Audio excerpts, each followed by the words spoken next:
Alors bonjour à tous et bienvenue dans cette nouvelle vidéo. Donc aujourd'hui nous allons répondre à la question pourquoi est-ce que certains neurotypiques décrochent face à la conversation de certains zèbres, même si justement la conversation les intéresse. Ce qu'il faut bien comprendre, c'est que les zèbres, ils ont une façon particulière de parler, de raisonner, de faire des associations et aussi une vitesse de parole qui va déranger les normopensants.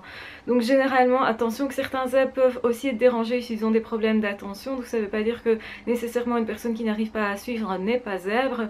Ça veut dire plutôt qu'une personne qui arrive à suivre, à faire des associations d'idées, qui comprend directement, qui suit la conversation sans aucun souci, malgré la vitesse de parole, d'analyse et les liens qui sont faits, eh bien est certainement lui aussi ou elle aussi HP. Donc autrement dit, effectivement, le raisonnement est particulier, la manière d'associer les mots, le vocabulaire est aussi particulier. Donc parfois certains zèbres, effectivement, vont utiliser du vocabulaire qui est tellement bien choisi, qui est tellement précis, qu'il va en être compliqué pour les normopensants de comprendre ce zèbre-là, parce qu'en fait les mots sont trop bien choisis. Ça peut paraître un petit peu pompeux, mais généralement la plupart des zèbres ont quand même tendance plutôt à simplifier leurs paroles, en tout cas leurs pensées, etc. Parce que comme elle est très rapide, bien ils font vraiment des associations d'idées qui sont très rapides aussi, peuvent passer du coq à l'âne, et du coup pour certaines personnes c'est vraiment dérangeant à suivre. Même si le zèbre lui-même s'en rend compte, il trouve ça logique de faire des associations d'idées entre des domaines où justement l'autre ne voit pas d'association possible, ne voit pas les liens, etc. Et donc du coup ça explique qu'effectivement certains normopensants vont décrocher parce que pour eux c'est pas logique de faire des liens à ce niveau-là, entre ces choses-là, ces éléments-là, etc. Et aussi parce qu'ils ne vont pas comprendre, ça va les fatiguer, donc autrement dit, ils vont décrocher justement parce que derrière, ils ne trouvent pas vraiment l'intérêt, même si ça fait partie de leur centre d'intérêt, la discussion fait partie, le sujet fait partie de leur centre d'intérêt. En même temps, la manière dont c'est abordé va faire en sorte qu'en fait pour eux, c'est vraiment difficile à suivre parce que l'énergie à fournir est trop importante pour eux. Donc c'est pas vraiment le sujet qui n'est pas intéressant, c'est pas vraiment que le zèbre parle de quelque chose qui n'est pas intéressant, mais c'est plutôt la manière d'aborder les choses, la façon d'utiliser les mots. Parfois juste le fait d'utiliser des mots trop complexes justement pour ce normopensant là, donc effectivement alors certaines personnes ne vont pas arriver à suivre, vont décrocher, ça va les énerver. Ils vont aussi avoir tendance à dire justement mais celui-là il m'énerve, il parle trop vite ou il parle pas correctement.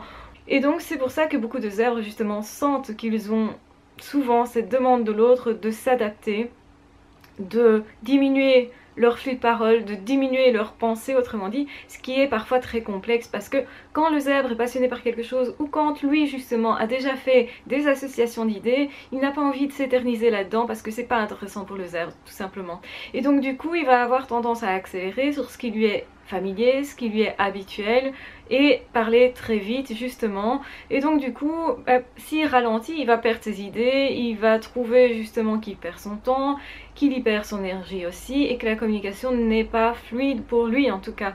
Donc du coup l'association d'idées est peut-être moins bonne pour le zèbre, ça lui demande un effort, ça lui demande une dépense d'énergie aussi, parce qu'un zèbre qui n'arrive pas à suivre généralement une conversation, l'école, un exposé ou que sais-je, souvent c'est pas que c'est trop rapide, bien au contraire c'est l'inverse, c'est que c'est trop lent, c'est que justement ça ne va pas assez loin, pas assez en profondeur, etc.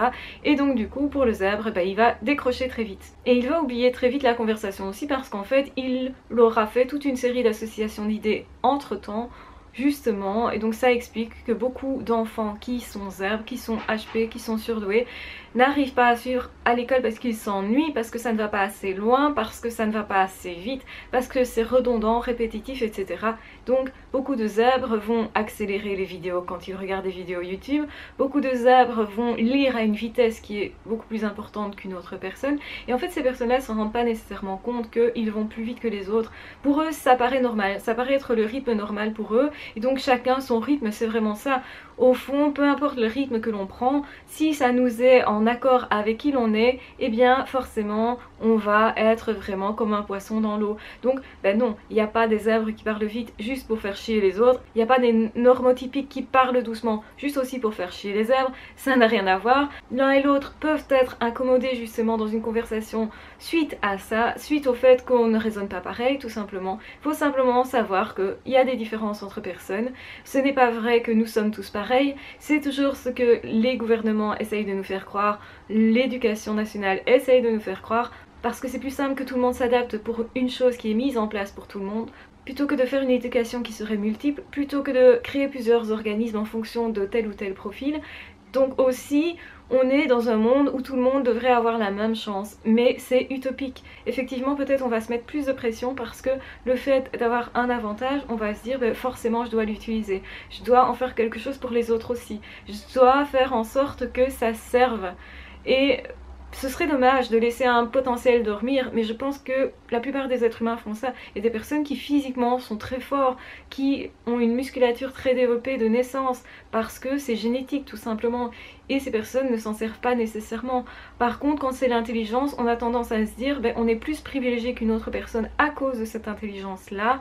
En réalité, ça a toujours des bons côtés et des mauvais côtés. On sait tous que quelqu'un de très intelligent va avoir plus facilement peur de situations dans lesquelles il n'y a pas vraiment de danger imminent, mais la personne va en imaginer beaucoup plus. Mais ça veut dire aussi que cette personne peut imaginer beaucoup plus de solutions.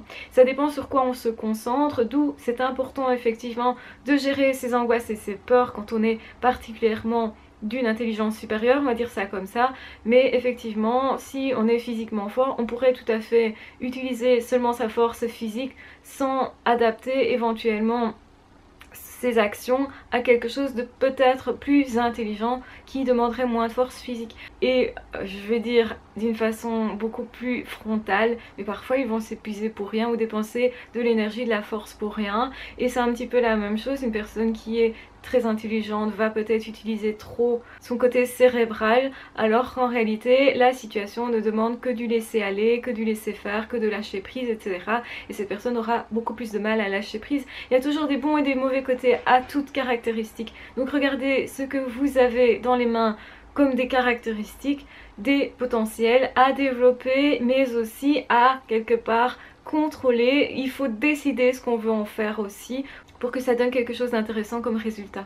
Donc ne faites pas tout et n'importe quoi de qui vous êtes, ça demande une réflexion effectivement.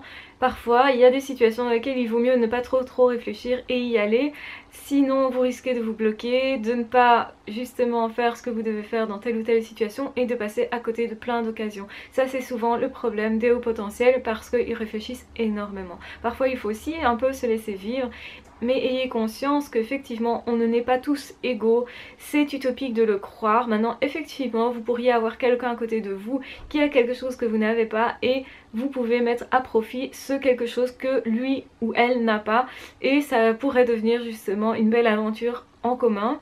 Donc pensez à tout ça aussi. Oui, effectivement, certains neurotypiques n'arriveront pas à suivre les zèbres et certains zèbres d'ailleurs n'arriveront pas à suivre la conversation neurotypique qui est jugée trop lente, trop ennuyeuse ou sur des sujets justement qui ne les intéressent pas parce que pas assez en profondeur tout simplement. Donc voilà la distinction à faire entre des personnes qui fonctionnent différemment. Une fois que vous êtes conscient de ça, vous vous dites ok, ces personnes ont une conversation qui les intéresse eux, moi je vois pas l'intérêt et voilà, c'est pas grave. Moi je vais avoir une conversation qui ne les intéresse pas ou justement la manière d'aborder les choses ne va pas leur plaire, et c'est pas grave. On ne peut pas tous se plaire, on ne peut pas tous se plaire simplement parce qu'on ne fonctionne pas tous de la même façon, on n'a pas non plus tous les mêmes centres d'intérêt. Ça veut pas dire qu'il vaut mieux avoir tel ou tel centre d'intérêt, mais le but c'est pas de juger, le but c'est de se dire ok, je réagis à qui je suis, donc je m'intéresse à ce qui fait écho chez moi. Autrement dit, forcément les trucs qui vont m'intéresser c'est parce que ça me parle, et d'une autre façon ces personnes-là ce sont d'autres choses qui leur parlent. Et au fond, est-ce que c'est pas complémentaire d'avoir justement des attraits différents, des discussions différentes, des façons d'être différentes, des façons de penser différentes? Il faut simplement prendre conscience que c'est utopique de croire que nous fonctionnons tous pareil, que nous avons tous la même chance à l'école, ou que nous avons tous la même chose au niveau physique, au niveau intellectuel, au niveau force corporelle, etc. Ce n'est pas vrai, mais regardez les forces que vous avez vous et faites-en quelque chose vous, parce que forcément quand vous vous fiez à ce que vous avez vous, vous pouvez les utiliser, vous avez conscience que vous pouvez utiliser ces facultés là pour en faire quelque chose, et si ça ne vous plaît pas vous pouvez aussi décider de changer certaines choses. Il y a des choses tout à fait possibles à changer, votre physique on peut travailler dessus bien entendu. Si vous ne vous trouvez pas esthétique, pas beau je veux dire, on peut travailler dessus. il y a plein de choses qui sont possibles. La force physique peut se développer, en tout cas on peut développer sa musculature. D'une certaine façon on peut développer aussi sa mémoire, on peut développer sa capacité de réflexion. C'est quelque chose qui se travaille aussi. Faut pas croire qu'on a tout comme ça en claquant des doigts, ce n'est pas vrai. Je pense que tout s'apprend sur cette terre et on fait trop d'amalgame en train de se dire bah, celui-là il a d'office tout dès la naissance et celui-là aussi mais dans un autre domaine, et on croit que ça tombe tout cuit. Je pense que justement quand on regarde une personne qui a réussi par exemple des études, on pense pas que derrière il y avait peut-être quand même un travail important. On croit que cette personne a eu vraiment tellement facile que cette personne n'a pas dû peut-être se poser des questions ou voir un petit peu comment adapter ce qu'elle voulait à sa situation, à son fonctionnement. Comme une autre personne qui réussit financièrement, on va lui dire bah, c'est normal, tu viens d'une famille sûrement riche. Et souvent c'est pas vrai, il y a beaucoup de personnes qui réussissent sans qu'au départ ils soient prédéterminés à quelque chose, sans qu'ils soient vraiment avantagés. Il y a parfois justement, c'est le fait d'être désavantagé qui va donner la niaque d'y parvenir. Donc c'est à vous aussi de décider comment je réagis par rapport à ce que j'ai ou ce que je n'ai pas, ce que je veux, ce que je ne veux pas, et quelles sont mes priorités. C'est pas intéressant d'avoir tout et n'importe quoi. Il y a des personnes qui vont trouver intéressant d'avoir un tas d'amis. Il y a d'autres personnes qui vont se dire moi ça m'intéresse pas. Je préfère avoir quelques amis mais quelques bons amis. D'autres personnes vont se dire mais moi ce qui m'intéresse c'est plutôt les animaux, être en relation avec des animaux, etc. etc. On choisit ce qu'on veut dans la vie. Il n'y a pas de jugement à faire, c'est simplement peut-être que vous allez choisir ça à un certain moment de votre vie et à d'autres moments vous aurez besoin d'autre chose. C'est tout à fait normal qu'on n'ait pas les mêmes besoins au même moment et qu'on n'ait pas nécessairement non plus les mêmes choix au même moment. Donc bah, ne comparez pas nécessairement. Regardez qui vous êtes vous, raccordez-vous à qui vous êtes vous, faites-vous confiance à qui vous êtes vous. Et ne faites pas les choses en fonction des autres tout le temps, tout le temps, tout le temps, parce que ça ne rend pas heureux. Beaucoup de personnes font cette erreur-là de se dire bah, tout le monde fait ça donc je fais ça, sans se poser aucune autre question. Alors ce qui est intéressant c'est vraiment de se dire ben voilà, si une personne décroche par rapport à ce que j'ai comme discours, et bien tout simplement c'est peut-être que cette personne ne s'intéresse pas à ce sujet pour l'instant, s'y intéressera plus tard, ou simplement n'est pas en accord avec ça pour l'instant pour X raisons par rapport à ce qu'elle est à ce moment-là, et on ne juge pas ça tout simplement. Voilà. On ne se comprend pas, c'est pas très grave, ne remettez pas tout en question parce que d'autres personnes ne vous comprennent pas ou vous critiquent éventuellement, parce que vous pouvez déranger dans ce cas-là forcément. Quand on fonctionne différemment, ben on dérange l'autre qui fonctionne vraiment très différemment. On va par contre se rapprocher des personnes qui fonctionnent de façon plus similaire à nous, c'est automatique, il n'y a même pas la question derrière ce que je suis HP ou pas, c'est automatique, on va se rapprocher de personnes plutôt qui fonctionnent comme nous ou qui avons plus ou moins les mêmes centres d'intérêt, les mêmes passions, etc. C'est tout à fait logique, c'est tout à fait humain et je pense que il n'y a rien d'autre à comprendre au final que ça. Intéressez-vous à ce qui vous intéresse tout simplement, sans vous poser plus d'autres questions que de regarder si c'est bien en accord avec qui vous êtes, tout simplement. Et si ça n'intéresse pas une autre personne, si vous êtes critiqué par une autre personne, mettez ça à distance. C'est intéressant aussi de mettre un peu ce que les autres pensent à distance et de se fier à soi parce que trop peu de personnes croient en eux en fait.